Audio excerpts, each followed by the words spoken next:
அதெல்லாம் கிடையாது, அப்படிலாம் கிடையாது. பைபிள் அப்படிலாம் ஒன்றுமே இல்லை. ஒன்று இது இல்லை அது, ரெண்டில் ஏதாவது ஒன்று. வேதம் அப்படி தான் தெளிவாக சொல்லுது. உங்களுடைய தனிப்பட்ட வாழ்க்கை, ஆவிக்குரிய வாழ்க்கை கர்த்தருக்கு முன்பாக எப்படி இருக்குதுங்கிறதா முக்கியம். நீங்கள் யாரை வேணாலும் ஏமாத்திடலாம். இப்பவும் சொல்கிறேன், உங்களை நடத்துகிற ஊழியர் சபை நல்லா நினைச்சுக்குங்க. உங்களை நேசிக்கிறவங்க உங்களுக்கு கிடைக்கிறது ரொம்ப ரேர். உங்களை நேசிக்கிறவங்களை நீங்க இழந்துட்டீங்கன்னா உங்க வாழ்க்கையில் இருக்கிற பெரிய இழப்பு.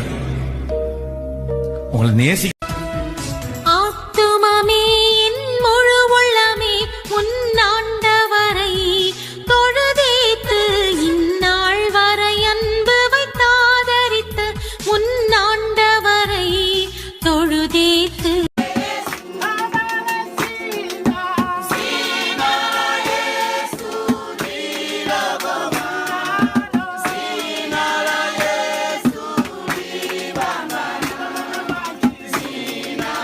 நமக்கு எப்பவுமே நம்மளை நேசிக்க வேண்டியவங்க நம்மளை நேசிக்காம நம்முடைய அன்பு இன்னொருத்தருக்கு போகும்போது நமக்கு வலிக்கும் பாருங்களேன். இந்த சாமுவேல் மட்டும் தேவனுடைய ஆலயத்துல இந்த வயசானவர் இடத்துல கஷ்டப்பட்டு இருக்கும்போது இந்த அம்மா தன்னுடைய எல்லா பாசத்தையும் 3 தம்பிகளுக்கும் 2 தங்கச்சிகளும் கொடுத்துட்டாங்க.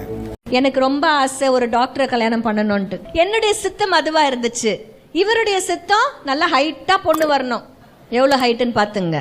ஆமா, நல்ல ஒயிட்டா பொண்ணு வரணும். என்னால முடிஞ்சது வெள்ளை புடவை மட்டும்தான் என்னால கட்ட முடியும். இப்படி அவருடைய நாள் முழுக்க நம்ம சிலர் உங்களை பார்த்து மெச்சிக்குவாங்க. இவ்வளோ பேசினாங்களே, இவ்வளோ செஞ்சாங்களே, நீங்க அதை கண்டுக்கவே இல்லையே, நீங்க ரொம்ப மெச்சூர்டா நடக்கிறீங்களே, உங்களுக்கு ரொம்ப ஞானம், நீங்க அந்த இடத்துல நடந்தது எனக்கு ரொம்ப சந்தோஷமா இருந்து. அந்த இடத்துல யாருமே இப்படி நடக்க மாட்டாங்க, ஆனா நீங்க ரொம்ப மெச்சூர்டா.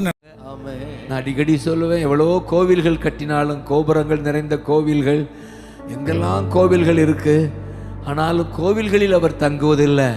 எங்கேதான் தங்குறாரு? எனக்குள்ளே. கோவில் எதற்கியா? கூடுவதற்கு கோவிலாம். இது ஒரே ஒரு பையன் தீர்மானம் எடுத்தான், கர்த்தருக்கு நிற்பேன், பாவ சந்தோஷத்தை வெறுப்பேன், தேவ ஜனங்களோட துன்பத்தை அனுபவிப்பேன். அவங்களோட பெற்றோருடைய வாழ்க்கையை மாறி போச்சுங்க. உடன் பிறந்தவருடைய வாழ்க்கையெல்லாம் மறுரூபமானது. குடும்பமே தொடப்பட்டதுங்க. அந்த ஒரு மனிதனுடைய அர்ப்பணிப்பு இருக்கு பாருங்க. உங்களுக்கு தெரியுமா, நிறைய ஊழியக்காரங்க பாருங்க, வீட்டுக்கு வந்த உடனே வாசல்ல இருந்துட்டு ஒரு சவுண்ட் ஒன்று கொடுப்பாங்க. பார்த்துருக்கீங்களா? என்ன சவுண்டு கொடுப்பாங்க தெரியுமா? அல்லேலூயா, சோத்ராம், பிரைஸ் தி லார்ட் பாங்க. ஏன்? அவங்க எந்த ஊழியக்காரரும் நேரடியாக உள்ளே வர மாட்டாங்க, அது ஒரு டீசென்சி. இருந்தாலும் அவங்க இந்த சவுண்டு ஒன்று கண்டிப்பாக கொடுப்பாங்க. ஒரு நாள் ஒரு அம்மா என்ன பண்ணி பிடிச்சி இதே மாதிரி வீட்டுக்காரர் டென்ஷன் படுத்திக்கிட்டே இருக்கு.